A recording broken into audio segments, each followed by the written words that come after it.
ಅದಕ್ಕೆ ದೇವರು ಅದನ, ದೇವರು ಇದ್ದಾನೆ.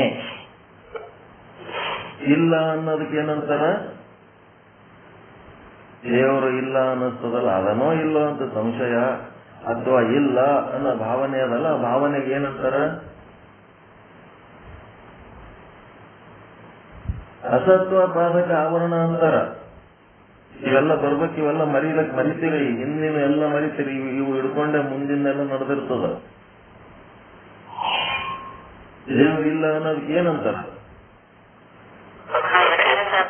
ಅಸತ್ವ ಪಾದಕ ಆವರಣ ಅಂತಾರ. ಮತ್ತ ನಾವು ದೇವ್ರ ಅದನ ಅಂತೇಳಿ ನಾವು ನಿಶ್ಚಯ ಮಾಡ್ಕೋತೀವಲ್ಲ, ಅದಕ್ಕೇನಂತಾರ?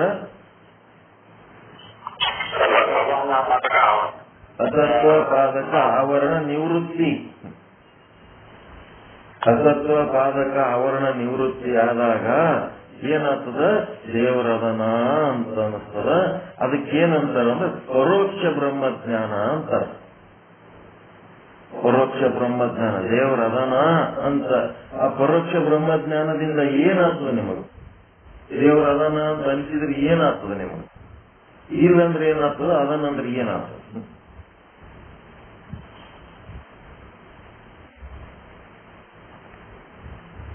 ಈಗ ನಿಮ್ದೊಂದು ಕೂಸ ಆಟ ಆಡ್ಲಕ್ಕ ಬಿಟ್ಟೋಗಿರ್ತಾರ. ನಿಮ್ ಮಕ್ಕಳು, ಸೊಸೆಯರು, ಅಳಿಯ ಮಗಳು ಕೂಡಿ ನಮ್ ಕೂಸಿನ ಮನೆ ಕಾಲೇನೆ ಇರ್ತೀರಿ ಹೊತ್ಕೊಂಡ್ ಅಡ್ಡಾಡ ಹಚ್ಚಿರ್ತಾರ. ನಿಮ್ಗ ಮನಿ ಕೆಲ್ಸನೂ ಹಚ್ಚಿರ್ತಾರ, ಕೂಸುಗಳು ಹೊರದನ್ನು ಹಚ್ಚಿರ್ತಾರ. ಅವ್ರೇನ್ ಸಾಮಾನ್ಯ ಇರಲ್ಲ. ನೀವೇನು ನಿಮ್ ಕೂಸುಗಳನ್ನ ನಿಮ್ ಅತ್ತೆ ಮಾವ ಭತ್ತ ಹಾಡ್ದ ಬೆಳ್ತಾರ ನಲ್ಲಿ? ನಿಮ್ ಕೂಸುಗಳು ನೀವೇ ಸಾಕಿರ ಇಲ್ಲ? ನೀವೇ ಮನಿ ಕೆಲಸನೂ ಮಾಡಿರಿ, ನಿಮ್ ಕೂಸುಗಳು ನೀವೇ ಹೊತ್ತಿರಿ. ಈಗಿನವ್ರು ಏನ್ ಮಾಡ್ತಾರ? ತಾಮ್ ಕೂಸುಗಳು ತಂದು ನಮ್ ಕೊಳ್ಳಿಗೆ ಹಾಕ್ತಾರ. ಹಾಕಿ ತಾವ್ ಆರಾಮ ಹೊರಗೆ ಅಡ್ಡಾಡ್ಕೋತ ನೌಕರಿ ಮಾಡ್ಕೋತ ರೊಕ್ಕ ತಗೊಂಡ್ ಮಜಾ ಮಾಡ್ಕೊತಿರ್ತಾರ. ಹಿಂಗಾಗಿ ನಿಮ್ ಕೂಸುಗಳ ಜವಾಬ್ದಾರಿ ನೀವೇ ಮಾಡ್ಕೋಬೇಕಂತ ಅವ್ರಿಗೆ ಹಚ್ಬೇಕು. ಬಾಳ ಹೊರಲಕ್ ಹೋಗ್ಬಾರ್ದು. ಅವಕ್ಕೆ ಬಾಳ ಹೊತ್ತರ ಏನಾಗ್ತದ? ಅವ್ರು ಬೇಜವಾಬ್ದಾರಿ ಆಗ್ತಾರ. ಈಗ ಏನಾಗ್ಯದ? ಕೂಸಿನ ನಿಮ್ಮ ಹೆಸರ ಮೇಲೆ ಬಿಟ್ಟು ಹೋಗ್ಯಾರ. ನೀವೇನ್ ಮಾಡಿರಿ? ಆ ಮನಿ ಕೆಲಸ ಮಾಡೋ ಅವಸರದಾಗ ಅದು ಕೂಸ ಆಡ್ಕೋತ ಹೊರಗೆ ಎಲ್ಲೋ ಒಂದ್ ಕೈ ಹೋಗ್ಬಿಟ್ಟ. ಅದು ಹುಡುಕಿದ್ರೆ ಎಲ್ಲಿ ಸುತ್ತಮುತ್ತ ಸಿಗಲ್ದು. ದೇವ್ರು ಇಲ್ಲ ಅಂತಂದ್ರೆ ಅಸತ್ವ ಪಾದಕ ಆವರಣದಾಗ ಹೆಂಗಿರ್ತೀರಿ ಅಂತಂದ್ರೆ ಕೂಸು ಸಿಗಲಾರ್ದಾಗ ಹೆಂಗಿರ್ತೀರಿ ಹಂಗಿರ್ತೀರಿ. ಹೌದಾ ಇಲ್ಲ? ಪರೇಶಾನ್ ಭರವಸೆನೇ ಇಲ್ಲ ಜೀವನದಾಗ. ಏನಾಗ್ತದ ಏನಿಲ್ಲ, ಒಟ್ಟ ಕೂಸ ಸಿಗ್ತದ ಇಲ್ಲ ಗೊತ್ತೇ ಇಲ್ಲ ಅನ್ನೋ ರೀತಿಯಲ್ಲಿ ಪರೇಶಾನ್ ಇರ್ತೀರಿ, ಗಾಬರಿದಾಗಿರ್ತೀರಿ, ದುಃಖದಾಗಿರ್ತೀರಿ, ಆತಂಕದಾಗಿರ್ತೀರಿ, ಟೆನ್ಷನ್ದಾಗಿರ್ತೀರಿ. ದೇವ್ರು ಇಲ್ಲ ಅಂತಂದ್ರೆ ಅಸತ್ವ ಪಾದಕ ಆವರಣ ಆದಾಗ ಹಿಂಗೆಲ್ಲ ಆಗಿರ್ತಾವ. ಯಾರೋ ಒಬ್ರು ಬಂದು ಏನ್ ನಾರಿ ಸಣ್ಣ ಮಾಡ್ಕೊಂಡು ಎಂತಂದ್ರೆ ಹೇಳ್ಕೊತ ಅಡ್ಡಾಡ್ಲಕ್ಕಿದ್ದಿರ್ಲ, ಏನಾಗ್ಯದ ನಿಮಗ? ದುಃಖ ಯಾಕಾಗಿರಿ ಅಂತಂದ್ರೆ, ಇಲ್ರಿ ನಮ್ ಕೂಸ ಬಿಟ್ಟು ಹೋಗ್ಯಾರ, ನಮ್ಮ ಮೇಲೆ ಭರೋಸೆ ಮಾಡಿ ನಾ ಮನ್ಯಾಗ ಇಂತ ಕೆಲ್ಸ ಇತ್ತು, ಇಂಜನ್ ನೀರು ಪಂಪ್ ಚಾಲು ಮಾಡ್ಲಕ್ ಹೋಗಿ ಬಟನ್ ಆಫ್ ಮಾಡಿ ಬರೋದ್ರಾಗ ಕೂಸ ಆ ಕಡೆ ಹೋಗ್ಯದ, ಸಿಗಲ್ಲಾಗ್ಯದ, ಏನೋ ಒಂದು ಸಮಸ್ಯೆ. ಅಯ್ಯೋ ಕೂಸಿಗೆ ಇಟ್ಟು ಗಾಬರಿ ಆಗ್ಯಾರೇನ್ರಿ? ಅಲ್ಲಿ ಬಗ್ಲನ್ ಮನ್ಯಾಗ ಆಟಕತ್ತಿತ್ತು, ಅದಕ್ಕೆ ಅವರು ಒಂದಿಷ್ಟು ಹಾಲು ಕುಡಿತಾರ, ಬ್ರೆಡ್ ತಿಂತಾರ, ಅದು ಉಂಡು ಸುಮ್ಮ ಅಲ್ಲೇ ಮಕ್ಕೊಂಡ್ಬಿಟ್ಟದ. ಅವ್ರ ಮನೆಗೆ ಮಕ್ಕೊಂಡ್ಬಿಟ್ಟದ ಅದು ಕೂಸ. ಅವಾಗ ನಿಮ್ಗೆ ಏನಾಗ್ತದ? ಕೂಸ್ ಮಕ್ಕೊಂಡದ ನೋಡಿಲ್ಲ, ಎದ್ದದ ನೋಡಿಲ್ಲ, ಅವ್ರು ಹೇಳಿದ ಮಾತು ಕೇಳಿ ಅದಾನ ದೇವರು ಅಂತೇಳಿ ಭರವಸೆ ಮಾಡ್ತಿಲ್ಲ ಅವನ್ಮೇಲೆ, ಗುರು ಮತ್ತು ಶಾಸ್ತ್ರದ ಮೇಲೆ.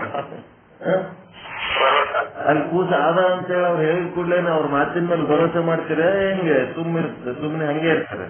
ಅಲ್ಲಿ ಆದ ಅಂತ ಅವ್ರು ನೋಡಿದವರು ಕನ್ಫರ್ಮ್ ಆಗಿ ಹೇಳಿದ್ರ ಅಂತಂದ್ರೆ ನಿಮ್ಗೆ ಏನಾಗ್ಬಿಡ್ತದ? ಕೂಸ ಸಿಕ್ಕಿಲ್ಲ ನಿಮ್ ಕೈಗೆ, ಕೂಸ ನಿಮ್ ಕೈಗೆ ಸಿಕ್ಕಿಲ್ಲ, ನೋಡೇ ಇಲ್ಲ ನೀವ್ ಇನ್ನ. ಆದ್ರೂ ಏನಾಯ್ತು ನಿಮಗ? ಕೂಸ ಆದ ಅಂತೇಳಿ ಒಂದು ಸಮಾಧಾನ ಆಗ್ತದಲ್ಲ. ಇದೇ ಅಸತ್ವ ಪಾದಕ ಆವರಣದಿಂದ ಉಂಟಾಗುವ ಲಾಭ, ಆವರಣ ನಿವೃತ್ತಿ.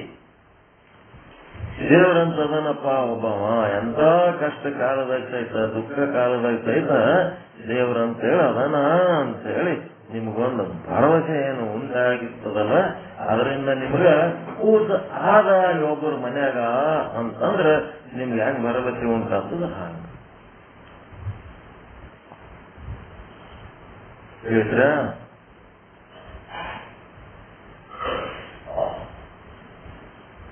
ಮುಗ್ತೇನ್ರಿ? ಏನಾಯ್ತು ಈಗ? ಅಸತ್ವ ಪಾದಕ ಆವರಣದಿಂದ ಏನಾಗ್ತದ? ದುಃಖಿಗಳು, ಚಿಂತೆಗಳು ಆಗ್ತೀವಿ. ಅಸತ್ವ ಪಾದಕ ಆವರಣ ನಿವೃತ್ತಿ ಆಯ್ತು ಅಂದ್ರೆ ದೇವರ ಅದನ ಅಂತ ಅನಿಸ್ಬಿಟ್ಟಿತು ಅಂತಂದ್ರೆ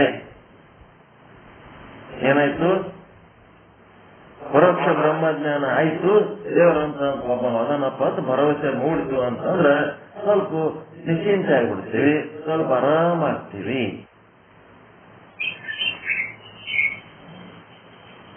ಆತರ ಇಲ್ಲ, ವ್ಯಾಕುಲತೆ ಕಳ್ಕೊಂಡ್ಬಿಟ್ಟು ಆರಾಮಿರ್ತೀರಿ. ಇಲ್ಲಾಂದ್ರೆ ವ್ಯಾಕುಲತೆ ಒಳಗಿರ್ತೀರಿ. ಜಗತ್ತಿನಾಗ ವ್ಯಾಕುಲತೆ ಯಾಕದ ಜನರಲ್ಲಿ ಅಂದ್ರೆ ದೇವರ ಅದನಂತ ಭರವಸೆ ಇಲ್ಲದಕ್ಕ. ಕೆಲವೊಬ್ಬರು ರೊಕ್ಕನೇ ಬೇಕ್ರಿ, ಇನ್ಸೂರೆನ್ಸ್, ಸ್ಟಾರ್ ಹೆಲ್ತ್ ಇನ್ಸೂರೆನ್ಸ್ ಮಾಡ್ತಿದ್ರೆ ಬದುಕ್ತೀವಿ ಅಂತ ಹೇಳಿ ಸುಮ್ಮನೆ ರೊಕ್ಕ ಹಾಕ್ತದ. ನನ್ನ ಮಕ್ಕಳು ಜಗ್ಗಿ ರೊಕ್ಕ ಇಸ್ಕೋತಾರ, ಯಾರಿಗೆ ಏನ್ ಕೊಡ್ತಾರೋ ಏನ್ ಬಿಡ್ತಾರೋ. ಆ ಕೊಟ್ಟ ರೊಕ್ಕದಾಗ ₹1 ಸಹಿತ ಒಳಗೆ ಕೊಡಂಗಿಲ್ಲ, ಎಲ್ಲ ತಿಂದಾಕ್ಬಿಡ್ತಾರ. ಬಹಳ ಡೇಂಜರ್ ಸ್ಕೀಮ್ಗಳು ಬಂದ್ಬಿಟ್ಟವೆ. ದುಡಿದ ಮಂದಿ ರೊಕ್ಕ ಕರ್ಕೊಂಡು ತಿನ್ನ ಹೋಗ್ತವೆ. ಬರೀ ಇಂಥವೇ.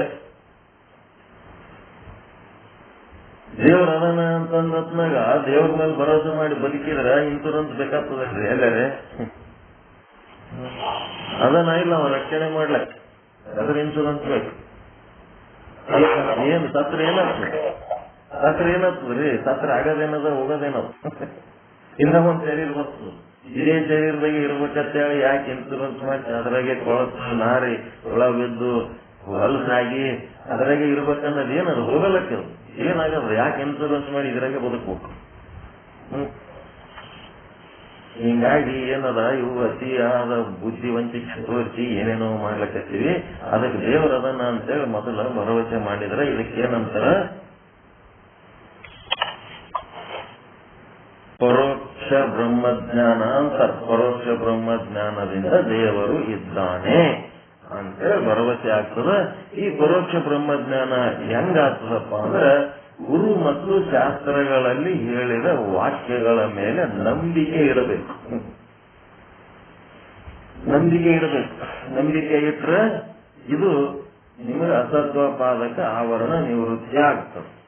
ಇನ್ನೇನದ, ಯಾವ ದೇವರನ್ನ ನೀವು ಹುಡುಕ್ಲಕತ್ತೀರಿ ಆ ದೇವರು ಬೇರೆ ಯಾರು ಅಲ್ಲ.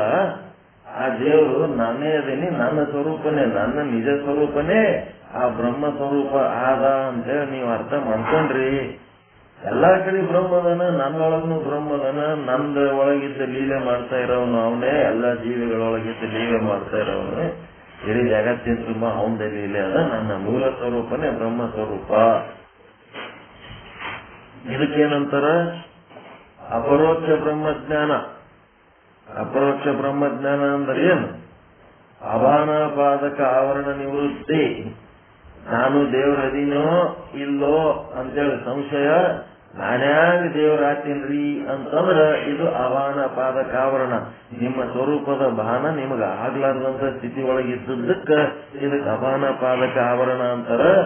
ಅದಕ್ಕೆ ಏನ್ ಮಾಡ್ತಾರ? ಗುರು ಮತ್ತು ಶಾಸ್ತ್ರ ಸೇರಿ ನೀನೇ ಬ್ರಹ್ಮದಿಯಪ್ಪ ಅಂತೇಳಿ ತತ್ವಮಸಿ ಅಹಂ ಬ್ರಹ್ಮಾಸ್ಮಿ ಅಯಾಮಾತ್ಮ ಬ್ರಹ್ಮ ಏನದವಲ್ಲ 4 ವಾಕ್ಯಗಳು, 4 ವೇದ ವಾಕ್ಯಗಳು. ಆ ವಾಕ್ಯಗಳನ್ನ ಕುರಿತು ಶಿಷ್ಯನಿಗೆ ಏನ್ ಮಾಡ್ತಾರೆ? ಮಹಾವಾಕ್ಯಗಳ ಉಪದೇಶ ಮಾಡ್ತಾರೆ. ಉಪದೇಶ ಮಾಡೋದ್ರಿಂದ ಏನಾಗ್ತದ? ಅವನಿಗೆ ನಾನೇ ಬ್ರಹ್ಮ ಅನ್ನೋದು ಗೊತ್ತಾಗಿ ಅಭಾನಪಾದಕ ಆವರಣ ನಿವೃತ್ತಿ ಆಗ್ತದೆ. ಅಭಾನಪಾದಕ ಆವರಣ ನಿವೃತ್ತಿ ಆಯ್ತು ಅಂತಂದ್ರೆ ನಾನೇ ಬ್ರಹ್ಮ ಅದೀನಿ ಅಂದತ್ನಾಗ ಅಲ್ಲಿ ಪರಮಾನಂದ ಪ್ರಾಪ್ತಿ ರೂಪ, ಸರ್ವ ದುಃಖ ನಿವೃತ್ತಿ ರೂಪ ಮೋಕ್ಷ ಆಗ್ತದ.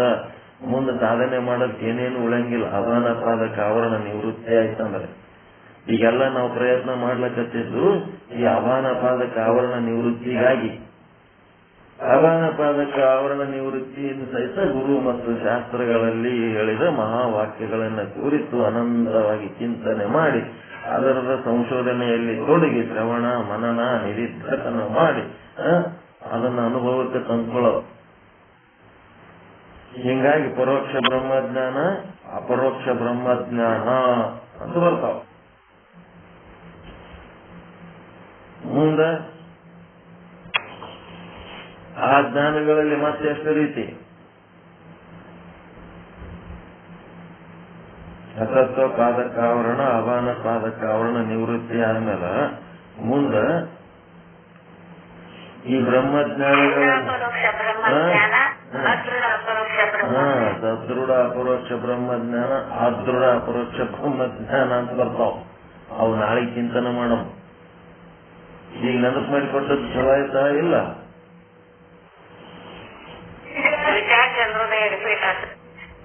ವಿಚಾರ ಚಂದ್ರೋದಯ ಬಿಡ್ರಿ, ಶಾಸ್ತ್ರ ಬಿಡ್ರಿ, ನಿಮಗ್ ಒಳಗಿರೋದು ಮತ್ತೆ ರಿನ್ಯೂವಲ್ ಆಗ್ತಿಲ್ಲ. ಅವು ಶಾಸ್ತ್ರದ ಹೆಸರೇ ಬಿಟ್ಟು ಬಿಡ್ರಿ ನೀವು. ನಿಮ್ ಒಳಗಿನ ಅನುಭವ ಜಾಗೃತಿ ಮಾಡ್ಕೋರಿ.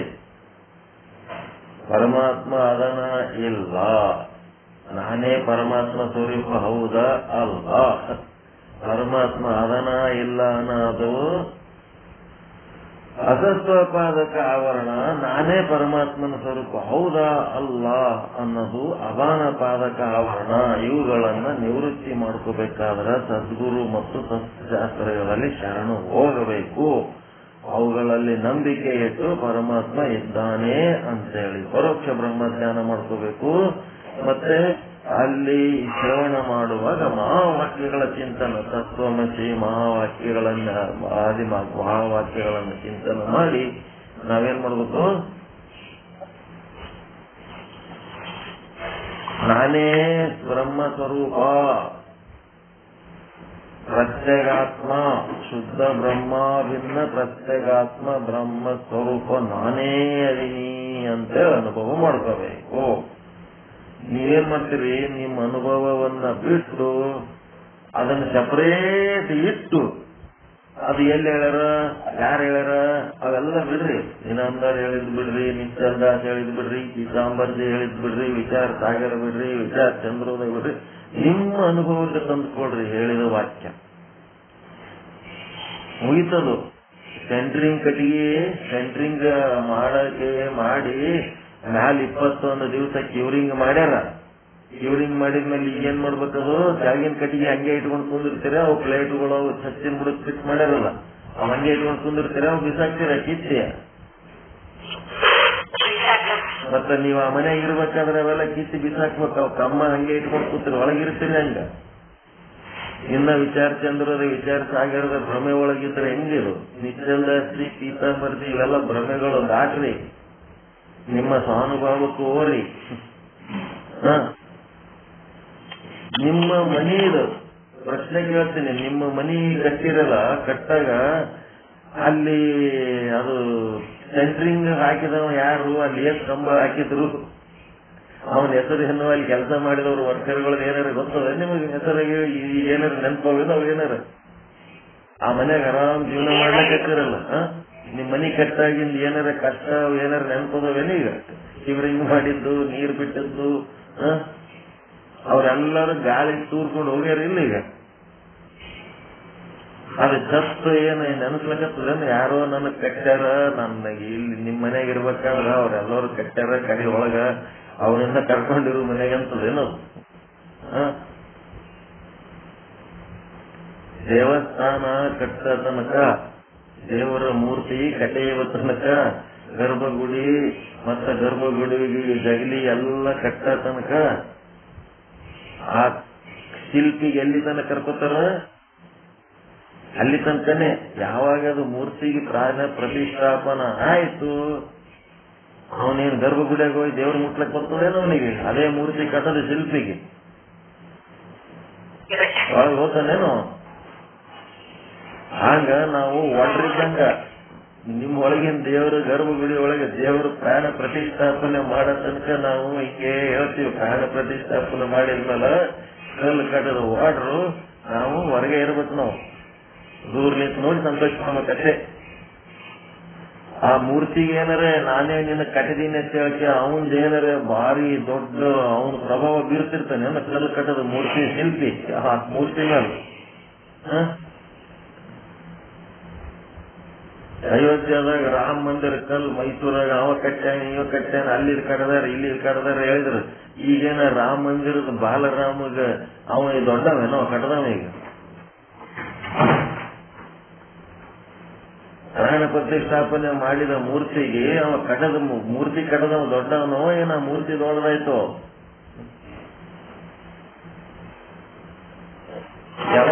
ಯಾವಾದ್ರ ಮಹತ್ವ ಜಾಸ್ತಿ ಆಯ್ತು? ಆ ಮೂರ್ತಿ ಮಹತ್ವ ಜಾಸ್ತಿ ಆಗ್ಬೇಕು. ಆ ಮೂರ್ತಿಗಳು ಬರೇ ಇಂಥವೇ ಹೇಳ್ಕೊಟ್ಬಿಟ್ರೆ ಆಗಂಗಿಲ್ಲ. ಎಲ್ಲ ಬಿಟ್ಟು ಬಿಡ್ಬೇಕು. ಶಾಸ್ತ್ರ ಗುರು ಎಲ್ಲ ಬಿಟ್ಟು ನಿಮ್ಮ ಸ್ವಾನುಭಾವದಾಗ ಮುಳುಗ್ಬೇಕು. ಯಾಕಿದೆ ಹೇಳಕತ್ತೀನಿ ಅಂದ್ರೆ, ನಿಮ್ಮ ಸ್ವಾನುಭಾವಕ್ಕ ಕಾರಣಾಗ್ರಿ. ಎಲ್ಲ ತಿಳ್ಕೊಂಡಿರಿ. ಈಗ ಹೇಳ್ತಾ ಇರೋದು, ಮುಂದೆ ಹೇಳ್ತಾ ಇರೋದು ಏನೂ ವಿಷಯ ಅಂತ ವಿಶೇಷ ಇಲ್ಲ. 137ನೇ ವಿಷಯ ಅಂತ ಏನ್ ಹೇಳ್ತಾನ? ರಜ್ಜುವಿಗೆ 136ನೇ ವಿಷಯಾಂಕದೊಳಗೆ ಏನ್ ಮಾಡ್ಯಾನ? ರಜ್ಜುವಿಗೆ ಅಧಿಷ್ಠಾನ, ರಜ್ಜು ಮತ್ತು ರಜ್ಜುವಿನ ಜ್ಞಾನಕ್ಕ ಅಲ್ಲ, ಸರ್ಪ ಮತ್ತು ಸರ್ಪದ ಜ್ಞಾನಕ್ಕ ಅಧಿಷ್ಠಾನ. ಇಲ್ಲಿ ತನಕ ರಜ್ಜು ಅಂತ ಸ್ಥೂಲವಾಗಿ ಹೇಳಿದ್ದೆವು. ಹಿಂಗಾಗಿ ನೀವು ಸ್ಥೂಲವಾಗಿ ಹೇಳಿದ್ದು ಸೂಕ್ಷ್ಮವಾಗಿ ವಿಚಾರ ಮಾಡಿ ನೋಡಲಾಗಿ ರಜ್ಜು ಕೂಡ ಕಲ್ಪಿತವಾಗಿಯೇ ಇದೆ. ಬ್ರಹ್ಮಜ್ಞಾನದಿಂದ ರಜ್ಜುನು ಏನಾಗ್ತದ? ಬಾಧೆಗೊಳಗಾಗ್ತದ. ಈ ಒಂದು ರಜ್ಜುವಿನ ಜ್ಞಾನದಿಂದ ಸರ್ಪ ಬಾಧೆಗೊಳಗಾಗ್ತದ ಮತ್ತು ಬ್ರಹ್ಮಜ್ಞಾನದಿಂದ ರಜ್ಜು ಬಾಧೆಗೊಳಗಾಗ್ತದ. ಹಿಂಗಾಗಿ ಆ ಬ್ರಹ್ಮ ಹೆಂಗದನಪ್ಪ ಅಂತಂದ್ರ, ಆ ರಜ್ಜುವಿನೊಳಗ ಹೆಂಗದನ? ಉಪಯುತ ಚೇತನ ಸ್ವರೂಪದಲ್ಲಿ ಅದನ. ಆ ಉಪಯುತ ಚೇತನನೇ ನಿಜವಾದ ಅಧಿಷ್ಠಾನ, ರಜ್ಜು ಅಲ್ಲ ಅಂತೇಳಿ 136ನೇ ವಿಷಯಾಂಕದಾಗ ಹೇಳಿದಾಗ, ಇಲ್ಲಿ ನಮ್ಮೊಳಗೆ ಕೂಡ ಒಂದು ಅಂತಃಕರಣ ಅಂತದ, ಹೊರಗ ಸಂಸಾರ ಭ್ರಮೆ ಅಂತದ, ಲೌಕಿಕ ವಸ್ತುಗಳ ಬಗ್ಗೆ ನಾನು ನನ್ನದು ಅನ್ನೋಂಥ ಭ್ರಮೆ ಅದ. ಈ ಅಂತಃಕರಣನೇ ನಮ್ಗೇನಾಗಿದೆ? ರಜ್ಜುವಿನ ಸ್ಥಾನದೊಳಗ ಇದೇ ಮುಖ್ಯವಾಗಿ ಕೂತ್ಬಿಟ್ಟ. ಆದ್ರ ಈ ಅಂತಃಕರಣದ ಹಿಂದ ಉಪಯುತ ಚೇತನ, ಸಾಕ್ಷಿ ಚೇತನ ಏನದಲ್ಲ, ಅದು ಅಧಿಷ್ಠಾನ ಆದ ಹೊರತು ಆ ಅಂತಃಕರಣ ಅಧಿಷ್ಠಾನ ಅಲ್ಲ. ಯಾಕಂದ್ರೆ ಅಂತಃಕರಣ ಕೂಡ ಕಲ್ಪಿತನೇ ಆದ ಅಂತೇಳಿ ಈ ರೀತಿ ಸದ್ಗುರು ಹೇಳಿದಾಗ, ಇಂದ ಬ್ರಹ್ಮಚೈತನ್ಯ ವಸ್ತುವಿನ ಬಗ್ಗೆ ಪ್ರಜ್ಞೆ ಮೂಡಿಸಿದಾಗ ಇವನೇನಂತನ? ವಿಷಯಾಂಕ 137ರೊಳಗ ರಜ್ಜುವಿನ ಜ್ಞಾನದಿಂದ ಸರ್ಪದ ನಿವೃತ್ತಿ ಸಂಭವಿಸಲಿಲ್ಲವೋ? ರಜ್ಜುವಿನ ಜ್ಞಾನ ಯಾಕಂದ್ರ ನಿಯಮ ಏನದಂದ್ರ, ಕಲ್ಪಿತ ವಸ್ತು ನಿವೃತ್ತಿ ಆಗಬೇಕಾದರೆ ಅದರ ಅಧಿಷ್ಠಾನದ ಜ್ಞಾನ ಆಗಬೇಕು. ಈಗ ಅಧಿಷ್ಠಾನದಲ್ಲಿ ನೀವೇನ್ ಮಾಡ್ಬಿಟ್ರಿ? ರಜ್ಜುವನ್ನ ಎಗರಿಸಿ ಹಾಕಿ ಉಪಯುತ ಚೇತನವನ್ನ ತಂದಿಟ್ರಿ. ತಂದಿಟ್ಟದಕ್ಕ ಈಗ ರಜ್ಜುವಿನ ಜ್ಞಾನದಿಂದ ಸರ್ಪದ ನಿವೃತ್ತಿ ಆತದಂತ ತಿಳ್ಕೊಂಡಿವಿ. ಮತ್ತೆ ಇದು ಹಗ್ಗ ಅಂತ ತಿಳಿದ ಮೇಲೆ ಸರ್ಪದ ನಿವೃತ್ತಿ ಆಗ್ಯದ ಇಲ್ಲ? ಇದು ಹಗ್ಗತ್ ಗೊತ್ತಾದ್ಮೇಲೆ ಸರ್ಪದ ನಿವೃತ್ತಿ ಆಗ್ತದಂತಂದ್ಮೇಲೆ ಮತ್ತು ಉಪಯುತ ಚೇತನದ ಏನ್ ಕೆಲಸದಲ್ಲಿ? ಉಪಯುತ ಚೇತನದೇ ಜ್ಞಾನ ಆದ್ಮೇಲೆ ಸರ್ಪದ ನಿವೃತ್ತಿ ಆಗ್ತದಂದ್ರೆ ರಜ್ಜುದೇನ್ ಕೆಲಸದ? ಅದಕ್ಕೆ ಇವ್ರು ಏನಂತಾರ? ರಜ್ಜುವಿನ ಜ್ಞಾನದಿಂದ ಸರ್ಪದ ನಿವೃತ್ತಿ ಸಂಭವಿಸೋದಿಲ್ಲ ಅಂತೇಳಿ ಇಲ್ಲೇನ್ ಮಾಡ್ಯಾನ? ಶಂಕ ಮಾಡ್ಯಾನ. ಸರ್ಪದ ನಿವೃತ್ತಿ ಸಂಭವಿಸೋದು ನಮ್ಗೆ ರಜ್ಜುವಿನಿಂದ ಅಂತ ಹೇಳಕ್ಕೆ ಎಲ್ಲ ಅನುಭವಿಸ್ಲಕತ್ತೀವಿ. ಮತ್ತೆ ನೀವಿದ್ರ ಇದು ಅಧಿಷ್ಠಾನ ವಸ್ತುವಿನ ಜ್ಞಾನ ಆದ್ರೆ ಅಧ್ಯಸ್ಥ ವಸ್ತುವಿನ ಬಾಧೆಗೊಳಗಾಗ್ತದಂದ್ರ ರಜ್ಜುವಿನಿಂದಲೇ ಮತ್ತದು ಬಾಧೆಗೊಳಗಾಗ್ಲಕ್ಕಂದ್ರೆ ನಾವು ರಜ್ಜು ಅಧಿಷ್ಠಾನ ಅಂತ ತಿಳ್ಕೊಂಡಿವಿ. ಈಗ ಇನ್ನ ಒಂದು ಉಪಯುತ ಚೇತನ ಒಂದು ಹೇಳ್ಬಿಟ್ರಿ. ಈಗ ಉಪಯುತ ಚೇತನದ ಏನ್ ಪಾತ್ರ ಇದ್ರಾಗ ಅಂತ ಅವ್ರು ಈ ರೀತಿ ಸಂಶಯವಾಗುತ್ತದೆ. ರಜ್ಜುವಿನ ಜ್ಞಾನದಿಂದ ಸರ್ಪದ ನಿವೃತ್ತಿ ಸಂಭವಿಸುವುದಿಲ್ಲ.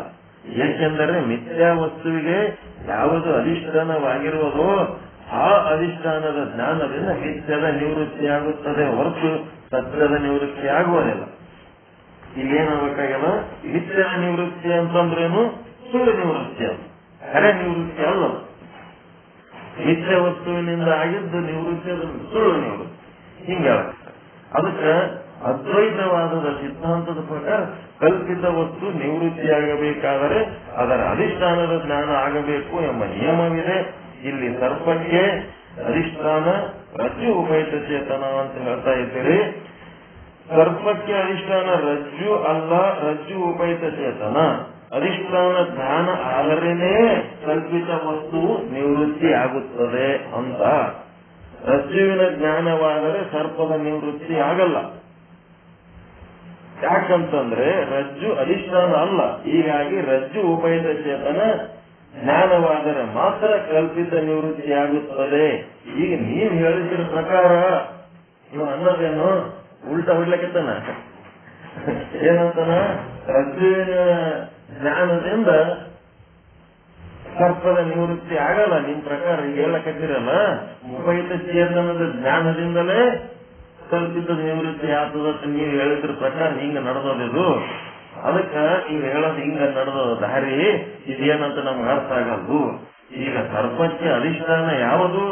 ರಜ್ಜುವಿನ ಉಪಯುಕ್ತ ಚೇತನನೋ ಇಲ್ಲಿ ತನಕ ರಜ್ಜುವಿನ ಜ್ಞಾನವಾಗಿದೆ ಹೊರತು ರಜ್ಜುವಿನ ಉಪಯುಕ್ತ ಚೇತನ ಜ್ಞಾನವಾಗಿಲ್ಲ.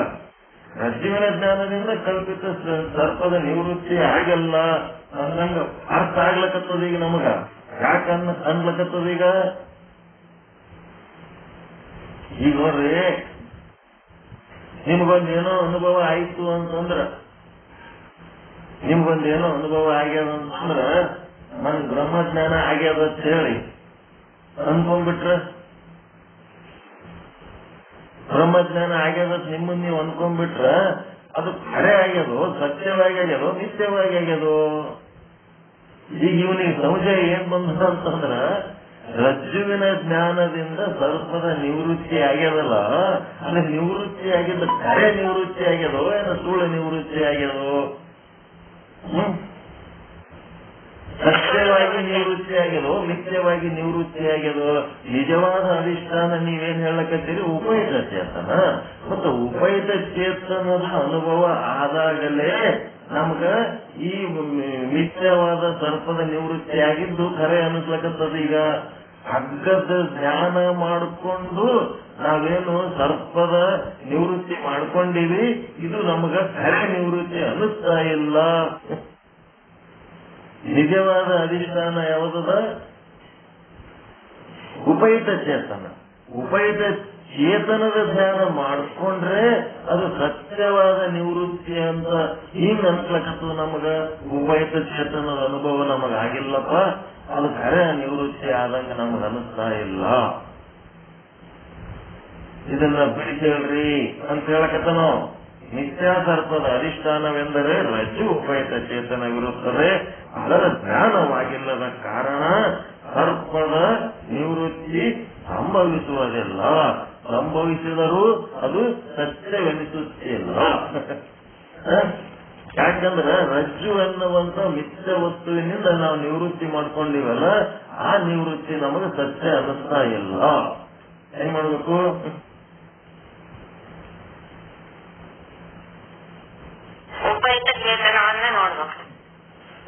ಒಂದು ಸರ್ಪದಿಂದ ಏನು ನಿವೃತ್ತಿ ಆಗ್ಯದಲ್ಲ, ರಜ್ಜುವಿನಿಂದ ಸರ್ಪದ ನಿವೃತ್ತಿ ಆಗ್ಯದಲ್ಲ, ಅದು ಏನದ?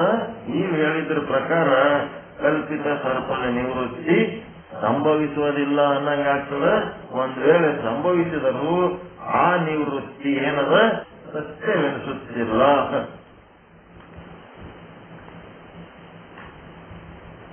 ಇದು ಸತ್ಯ ಅನ್ನಿಸ್ತಾ ಇಲ್ಲ. ನಿಮ್ ಪ್ರಕಾರ ಉಪಯುಕ್ತ ಚೇತನದ ಇದು ಉಪಯುಕ್ತ ಚೇತನದ ಅರ್ಥ ಮಾಡಿಕೊಂಡು ಉಪಯುಕ್ತ ಚೇತನದಿಂದ ನಾವು ಕಲ್ಪಿತವನ್ನ ನಿವೃತ್ತಿ ಮಾಡ್ಕೊಂಡಿದ್ದೇವಂದ್ರೆ ಅದು ಸತ್ಯದ ನಿವೃತ್ತಿ ಆಗ್ತಿತ್ತು, ಸತ್ಯವಾದ ನಿವೃತ್ತಿ ಆಗ್ತಿತ್ತು. ಈಗ ನಾವೇನ್ ಮಾಡಿವಿ? ರಜ್ಜುವಿನಿಂದ ನಾವು ಸರ್ಪವನ್ನ ಏನ್ ಮಾಡಿವಿ? ನಿವೃತ್ತಿ ಮಾಡ್ಕೊಂಡಿವಲ್ಲ ರಜ್ಜುವಿನ ಜ್ಞಾನದಿಂದ. ಹೀಗಾಗಿ ನಮಗ ಏನಿದು ನಿವೃತ್ತಿ ಆಗ್ಯದ, ಇದು ಸತ್ಯದ ನಿವೃತ್ತಿ ಅನ್ನಿಸ್ತಾ ಇಲ್ಲ, ಇದು ನಿತ್ಯವಾದ ನಿವೃತ್ತಿ ಅನ್ಸಕತ್ತ ನಮಗ ಅಂತ ಹೇಳಕತ್ತ.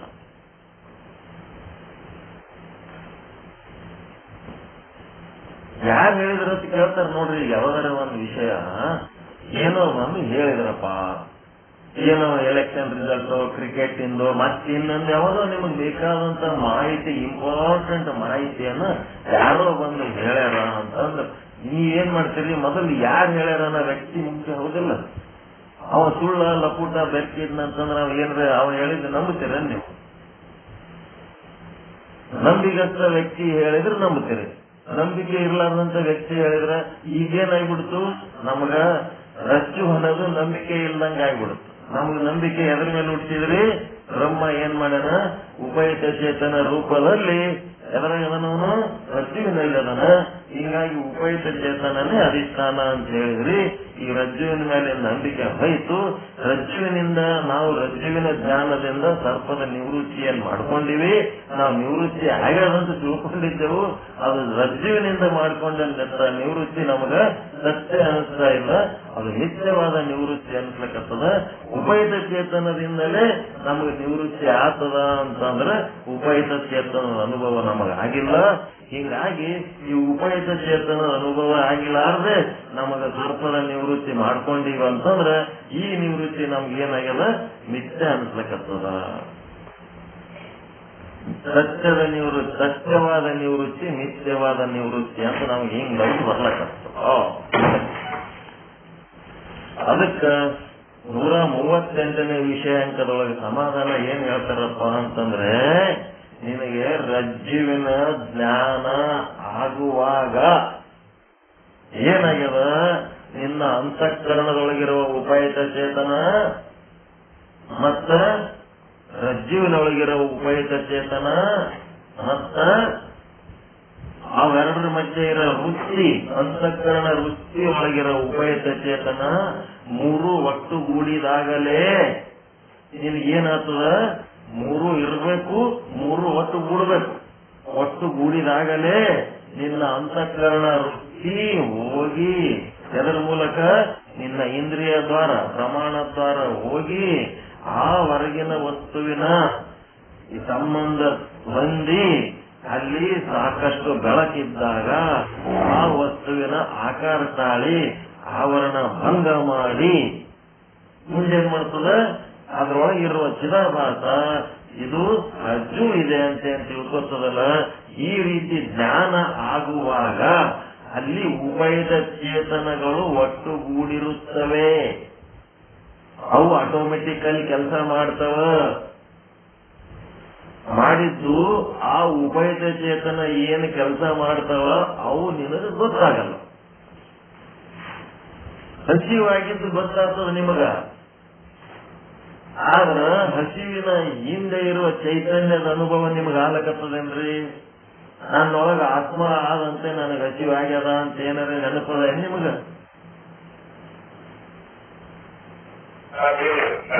ಸತ್ತು ಹೆಣಕ್ ಹಸಿವಾಗ್ತದೇನೇರ?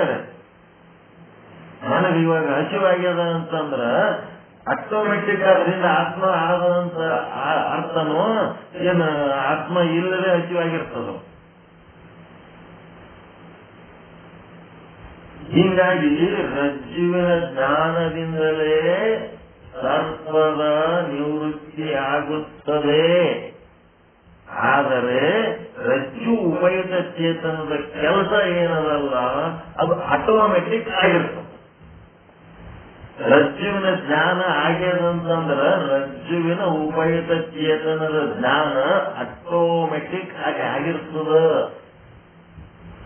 ಅದಕ್ಕೊಂದು ಸಪರೇಟ್ ಹೇಳೋದು ಬೇಕಾಗಿಲ್ಲ. ನನಗೆ ಆತ್ಮವಿದೆ, ಆತ್ಮವುಳ್ಳ ಕಾರಣ ನಾನು ಇಲ್ಲಿ ಜೀವಂತ ಇದ್ದೇನೆ, ಆದ ಕಾರಣ ನನಗೆ ಹಸಿವೆ ಆಗಿದೆ ಅಂತ ಯಾರು ಹೇಳ್ತಾರ? ನನಗೆ ಹಸಿವೆ ಆಗಿದೆ ಅಂತ ಹೇಳ್ತಾರೆ. ನಾ ಜೀವಂತದೀನಿ ಅಂತ ಹಸಿವೆ ಆಗ್ಯದ ಅಂತ ಯಾರು ಹೇಳ್ತಾರೆ? ನೀ ಜೀವಂತದಿ ಅಂತ ಹಸಿವಾಗಿದೆ. ಹಂಗ ರಜ್ಜು ನಿಮ್ಗ ಅನುಭವ ಮಾಡ್ಕೊಂಡಿರಿ, ರಜ್ಜುವಿನ ಜ್ಞಾನ ಮಾಡ್ಕೊಂಡಿರಿ ಅಂತಂದ್ರ ರಜ್ಜುವಿನ ಜ್ಞಾನದ ಜೊತೆಗೆ ರಜ್ಜು ಉಪಯುಕ್ತ ಚೇತನ ಅಲ್ಲಿ ನಿಮಗ ಜ್ಞಾನ ಆಗಿರ್ತದ. ಅದು ನಿಮಗ ಗೊತ್ತಾಗಲ್ಲ ಅನ್ನಂತ ವಿಷಯ ನಾಳೆ 138ನೇ ವಿಷಯ ಅಂತ ಹೋಲಕತ್ತೀವಿ. ಇದನ್ನ ಆಟೋಮೆಟಿಕ್ ಆಗಿರ್ತದ ಅನ್ನೋದನ್ನೇ ನಾವು ನಿಮಗ ಪೂರ್ತಿ ಅದರ ಸಾರ ಹೇಳಿವಿ. ಅದು ಶಾಸ್ತ್ರೀಯವಾಗಿ ಬರೆದಿರ್ತಾರ, ಓದ್ಕೊತ ಹೋಗ್ಬೇಕಷ್ಟೇ. ನಿಮ್ಮೊಳಗೆ ಪ್ರತಿಯೊಂದು ಚಟುವಟಿಕೆ ಆಗ ಟೈಮ್ನೊಳಗೆ ನಿಮ್ಮ ಆತ್ಮ ಇದ್ದಕ್ಕೆ ಆಗ್ತದಿಲ್ರಿ. ಮುಂಜಾನೆ ಎದ್ದಿರಿ, ಒಳಗೆ ಆತ್ಮ ಇದ್ದದಕ್ಕೆ ಎದ್ದಿರ?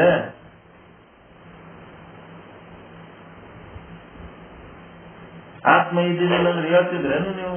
ಉಪಯುಕ್ತ ಚೇತನ ಇದ್ದಿದ್ದಿಲ್ಲ ಅಂದ್ರೆ ಹೇಳಕ್ ಸಾಧ್ಯ ಇತ್ತ ನೀವು?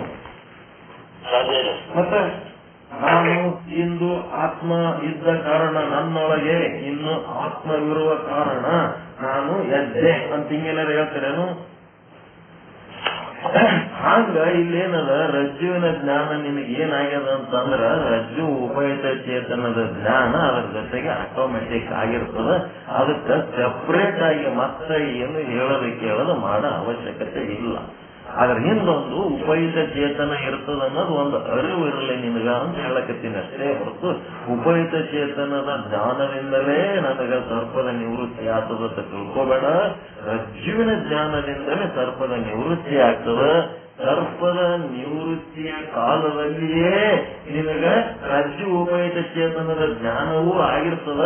ಆದ್ರೆ ಆ ಜ್ಞಾನ ಆಗಿದ್ದು ನಿನಗೆ ಗೊತ್ತಾಗಲ್ಲ. ಯಾಕಂದ್ರೆ ಗುರು ಹೇಳಿದ್ರೆ ಗೊತ್ತಾಗ್ತದ. ಸಾರೇ ಚೆಲ್ಲದೆ ಮುಕುತಿ ಗುರು ತೋರಿಸಿದಲ್ಲದೆ ಕಾಣಿಸದಲ್ಲ ಸಾರೇ ಚೆಲ್ಲದ ಮುಕುತಿ. ಗುರು ಒಂದು ಸಾರಿ ತೋರಿಸ್ತಾನ. ಒಂದು ಯಾವದೋ ವಸ್ತುವಿನೊಳಗೆ ಹಿಂಗಿರ್ತದ ನೋಡಪ್ಪ ಅಂತ ಉಪಯುಕ್ತ ಚೇತನ ತೋರಿಸ್ತಾನ. ತೋರಿಸಿದ್ಮೇಲೆ ಎಲ್ಲ ವಸ್ತುಗಳೊಳಗ ಉಪಯುಕ್ತ ಚೇತನ ಅದಕ್ಕೆ ಕಲ್ಲ ಮಣ್ಣ ಉಸುಕ ಗಿಡ ಮರ ಎಲ್ಲ ಮುಟ್ಟಿ ತೋರಿಸಿದ್ ಬೆನ್ನತ್ತಬೇಕ ಗುರು ನಿಮಗ. ನೀವು ಅನುಭವ ಮಾಡ್ಕೋಬೇಕಲ್ಲ. ಸಾರೇ ಚೆಲ್ಲದ ಮುಕುತಿ ಗುರು ತೋರಿಸಿದಲ್ಲದೆ ಕಾಣಿಸದಲ್ಲ ಅಂತಂದ್ರ ಎಲ್ಲ ಕಡೆ ಅದೇ ಉಪಯುಕ್ತ ಚೇತನ ಆದ ಅಂತ ನಿಮ್ಮ ಅನುಭವ ತಂದ್ಕೋಬೇಕ ಬೇಡ? ನೀವು ಮಾಡೋ ಕೆಲಸ ಹೌದಾ ಅಲ್ಲ? ಅದು ಹೆಂಗ?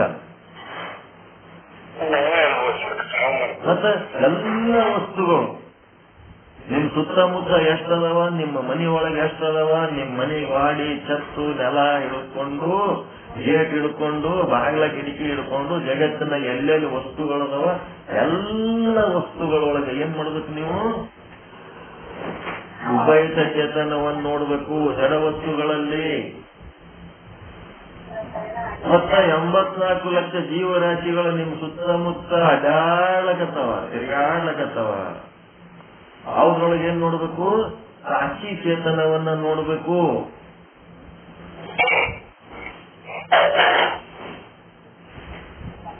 ಜಡ ಚೇತನ ಯಾವ ಇರ್ಲಾರ್ದ ಬರೇ ಬಯಲಾಗಿದ್ರಿ ಅಂತಂದ್ರ ಬಯಲಿನೊಳಗೆ ಬ್ರಹ್ಮ ಸ್ವರೂಪ ನೋಡ್ಬೇಕು. ಮತ್ತ ನಿಮ್ಮೊಳಗೆ ಬರೇ ಹೊರಗೆ ನೋಡೋದಲ್ಲ, ನಿಮ್ಮೊಳಗೂ ಸಾಕ್ಷಿ ಚೇತನವನ್ನ ನೋಡ್ಬೇಕು. ಬರೇ ಹೊರಗಾಟೆ ಆದಂತಲ್ಲ, ನಿಮ್ಮೊಳಗೆ ನೋಡ್ಬೇಕು. ಅಂತಃಕರಣ ಉಪಯುಕ್ತ ಚೇತನ ನಿಮ್ಮೊಳಗಿಂದ ನೀವು ನೋಡ್ಕೋಬೇಕು. ಹೊರಗಿಂದ ಎಲ್ಲಾ ಕಡೆ ಹೆಂಗ್ ನೋಡ್ಬೇಕು? ಯಥಾ ದೃಷ್ಟಿ ತಥಾ ದೃಷ್ಟಿ. ನಿಮ್ದು ಬ್ರಹ್ಮ ದೃಷ್ಟಿ ಇತ್ತಂದ್ರ ಬ್ರಹ್ಮ ದೃಶ್ಯವಾಗಿ ಕಾಣಿಸ್ತದ. ಭ್ರಮ ದೃಷ್ಟಿ ಇತ್ತಂದ್ರ ಭ್ರಮ ದೃಶ್ಯವಾಗಿ ಕಾಣಿಸ್ತದ. ಅದಕ್ಕೇನ್ ಮಾಡ್ಬೇಕು? ನಾಳೆ ಈ ಒಂದು ಬ್ರಹ್ಮ ದರ್ಶನದ ಜೊತೆಗೆ ಬ್ರಹ್ಮದ ದರ್ಶನ ಆಗಿರ್ತದ. ಅದು ನೋಡೋದು ಗೊತ್ತಿಲ್ಲದಕ್ಕ ಬರೇ ಭ್ರಮೆ ಕಾಣ್ಲಕತ್ತವ. ಅಲ್ಲಿ ಬ್ರಹ್ಮದ ದರ್ಶನ ಆಗಿರ್ತದ. ಅಲ್ಲಿ ಬ್ರಹ್ಮ ಅದನ್ನ ಇಲ್ರಿ, ಏನೇ ನೋಡಿದ್ರೆ ಅದ್ರೊಳಗೆ ಬ್ರಹ್ಮ ಅದನ್ನ ಇಲ್ಲ.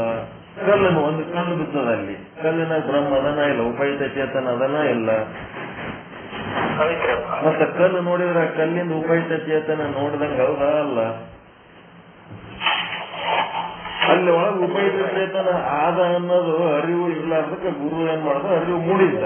ಈಗ ಅದರೊಳಗೆ ಒಂದು ಉಪಯುಕ್ತ ಚೇತನ ಆದಪ್ಪ. ಗುಡಿಯೊಳಗೆ ಬರೀ ಕಲ್ಲು ಪೂಜೆ ಮಾಡ್ತಾರೆ ಅಂದ್ರೆ ಕಲ್ಲಿನೊಳಗೆ ಉಪಯುಕ್ತ ಚೇತನ ಆದ ಇಲ್ಲ. ಮತ್ತ ಉಪಯುಕ್ತ ಚೇತನಕ್ಕೆ ಪೂಜೆ ಮುಟ್ಲಕತ್ತದ ಇಲ್ಲ ನಾವು ಮಾಡಿದ್ದು?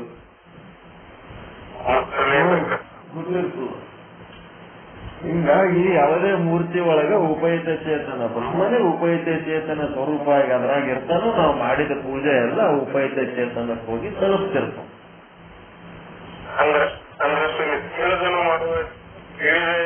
ಮಾಡ್ತಾರಲ್ರಿ ಅವ್ರಿಗೆ ದಿನ ಹಿಂಗ ಮಾಡಿ ಬರತ್ತಂತ ಉಪಯುಕ್ತ ಚೇತನ ಯಾಕಂತ ಜ್ಞಾನದೊಳಗೆ ಇಟ್ಕೊಂಡ್ ಮಾಡಿ ಬರ್ತಿರೋದಲ್ರಿ. ಅದೇ ನೋಡ್ರಿ ಹೆಂಗೆ ಮಾಡ್ತಾರೆ, ನಿಮಗ್ ಬಿಟ್ಟದ್ದು. ಉಪಯುಕ್ತ ಚೇತನ ನಿಮ್ಮೊಳಗೂ ಉಪಯುಕ್ತ ಚೇತನ ಅದ. ಅಂತಃಕರಣ ಉಪಯುಕ್ತ ಚೇತನ ಅದ, ಅಲ್ಲಿ ಹೊರಗನು ಉಪಯುಕ್ತ ಚೇತನ ಅದ. ಅಲ್ಲಿರೋ ಉಪಯುಕ್ತ ಚೇತನ, ಇಲ್ಲ ಇರೋ ಉಪಯುಕ್ತ ಚೇತನ ಎರಡು ಬೇರೆ ಅಲ್ಲ, ಒಂದೇ ಉಪಯುಕ್ತ ಚೇತನ ಎರಡೂ ಕಡೆ ಅದ.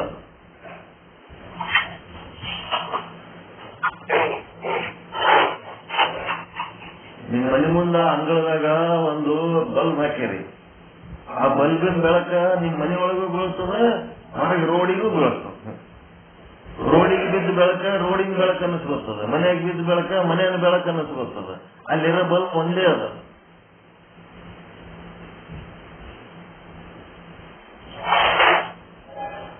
ರೋಡಿಗೆ ಬೆಳಕ ಆಗ್ಬೇಕಾದ್ರೆ ಅದೇ ಬಲ್ಬ್ ನಿಂತೆ, ಮನೆಯೊಳಗೆ ಬೆಳಕಾಗಬೇಕಾದ್ರೆ ಅದೇ ಬಲ್ಬ್ ನಿಂತೆ. ಲೈಟಿನ ಕಂಬದ ಬೆಳಕು ನಿಮ್ ಮನೆಗೆ ಬೀಳ್ತದಲ್ರಿ, ಅದು ನಿಮ್ ಮನೆಯಾಗ ಬೆಳಕು ಮನೆ ಒಳಗಿನ ಬೆಳಕಾಗ್ತದ, ಅದು ಹೊರಗಿನ ಬೆಳಕಾಗ್ತದ. ಒಂದೇ ಚೇತನ, ಒಂದೇ ಬ್ರಹ್ಮಚೇತನ ಏನಾಗ್ತದೆ ನಾನಾ ರೀತಿ ಪಾತ್ರ ವಹಿಸ್ತದೆ. 84 ಲಕ್ಷ ಜೀವರಾಶಿಗಳಲ್ಲಿ 84 ಲಕ್ಷ ರೀತಿಯ ಅಂತಃಕರಣ ಉಪಯುಕ್ತ ಚೇತನ ಅಂತ ಸಾಕ್ಷಿ ಚೇತನ ಆಗ್ತದ. ಆಮೇಲೆ ಜಗತ್ತಿನಾಗ ಎಷ್ಟು ಜಡ ವಸ್ತುಗಳದವ ಎಲ್ಲಾ ವಸ್ತುಗಳೊಳಗ ಉಪಯುಕ್ತ ಚೇತನ ಆಗಿ ಆವರಿಸಿರ್ತದೆ. ಉಪಯುಕ್ತ ಚೇತನ ಆಟೋಮೆಟಿಕ್ ಆಗಿರ್ತದ, ನಿಮಗೆ ಗೊತ್ತಿರ್ಲಾರ್ದಂಗೆ ಅದು ಆಗಿರ್ತದ. ಅದ್ರ ಕಡೆ ನಿಮಗೆ ಲಕ್ಷ್ಯ ಇರಂಗಿಲ್ಲ. ನಿಮಗೆ ಏನಿರ್ತದ ವ್ಯಾವಹಾರಿಕ ವಸ್ತುಗಳಲ್ಲಿ ಅಷ್ಟೇ ನಿಮಗೆ ಲಕ್ಷ್ಯ ಇರ್ತದೆ. ಆ ವ್ಯಾವಹಾರಿಕ ವಸ್ತುಗಳು ಯಾವಾಗ ಸಿಗ್ತಾವ, ಎಲ್ಲಿ ಸಿಗ್ತಾವ, ಎಂತ ಯಾಕೆ ಸಿಗ್ತಾವ ಅಂತ ಗೊತ್ತಿಲ್ಲ ನಿಮಗೆ. ನಿಮ್ಮ ಭೋಗದಲ್ಲಿ ಇದ್ದದಕ್ಕೆ ಅವು ನಿಮಗೆ ಸಿಗ್ತಿರ್ತಾವ. ನಿನ್ನದ ಇವತ್ತಿನ ಪ್ರಶ್ನೆ ಇಲ್ಲಿಗೆ ನಿಲ್ಲಿಸಿ ಏನ್ ಮಾಡಮು, 138ನೇ ವಿಷಯಾಂಕ ಅದು ನಾಳೆ ತಗೊಳ್ಳೋಣ.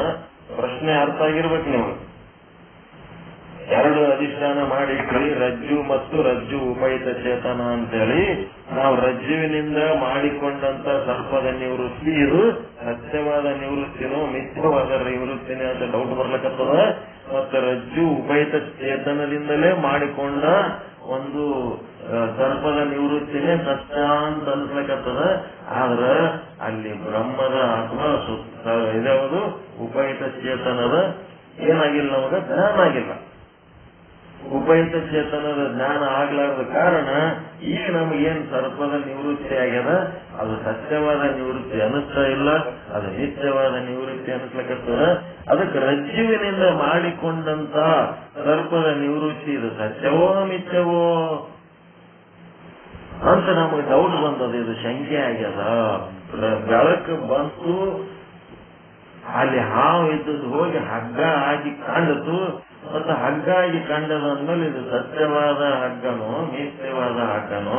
ನಮ್ಮ ಸರ್ಪ ಹೋಗಿದ್ದು ಅದು ಸತ್ಯವಾಗಿ ನಿವೃತ್ತಿಯಾಗಿದೆವು ಮಿಥ್ಯವಾಗಿ ನಿವೃತ್ತಿಯಾಗ್ಯದೋ ಹಿಂಗೆಲ್ಲ ಡೌಟ್ ಅದ. ಇದನ್ನು ಸ್ವಲ್ಪ ಬಿಡಿಸಿ ಹೇಳ್ರಿ ಅಂತ ಹೇಳ್ತಾರೆ. ಇದನ್ನ ನಾಳೆ ಹೇಳ್ತಾರೆ. ಇದ್ರ ಬಗ್ಗೆ ನಾಳೆ ಚರ್ಚೆ ಮಾಡೋಣ. ಎಲ್ಲರಿಗೂ ಒಳಿತಾಗಲಿ, ಎಲ್ಲರಿಗೂ ಶುಭವಾಗಲಿ. ಆಮೇಲೆ ಸ್ವಲ್ಪ ಎಲ್ಲ ಮೊದಲಿಂದ ಬ್ರಹ್ಮಜ್ಞಾನದ ಪಾಠಗಳಿಗೆ ಸಂಬಂಧಪಟ್ಟಂತ ಹಂಗೆ ರಿವಿಷನ್ ಮಾಡ್ಕೊತಿರ್ಬೇಕು. ವಿಚಾರ ಚಂದ್ರೋದಯದೊಳಗಿನ ವಿಷಯಗಳನ್ನ ಗ್ರಹಿಸಿ ಆ ಪುಸ್ತಕದ ಭ್ರಮೆ, ಪುಸ್ತಕ ಬರೆದವರ ಭ್ರಮೆಗಳೆಲ್ಲ ತೆಗೆದು ನಿಮ್ಮ ಅನುಭವಕ್ಕ ಅವುಗಳನ್ನ ತಂದ್ಕೋಬೇಕು. ಆ ಅನುಭವಕ್ಕೆ ತಂದ್ಕೊಳ್ಳಾರ್ದೆ ನೀವು ಬರೀ ಶಾಸ್ತ್ರಿಗಳ ಹೆಸರು ಇರುವಾಗ ಕೂತ್ರು ಉಪಯೋಗ ಇಲ್ಲ. ನಿಮ್ ಜೀವನದಾಗ ಅಳವಡಿಸ್ಕೋಬೇಕು. ಪರಮಾನಂದ ಪ್ರಾಪ್ತಿ ಭವ, ಸರ್ವ ದುಃಖ ನಿವೃತ್ತಿ ಭವ, ಇಷ್ಟಾರ್ಥ ಸಿದ್ಧಿರಸ್ತು, ಯಶಸ್ವಿ ಭವ, ಯಶಸ್ವಿ ಭವ. ಜೈ ಶುದ್ಧ ಬ್ರಹ್ಮ, ಜೈ ಜೈ ಶುದ್ಧ ಬ್ರಹ್ಮ, ಜೈ ಶುದ್ಧ ಬ್ರಹ್ಮ, ಜೈ ಜೈ ಶುದ್ಧ ಬ್ರಹ್ಮ. ಎಲ್ಲರಿಗೂ ಶರಣ ಶರಣಾರ್ಥಿ.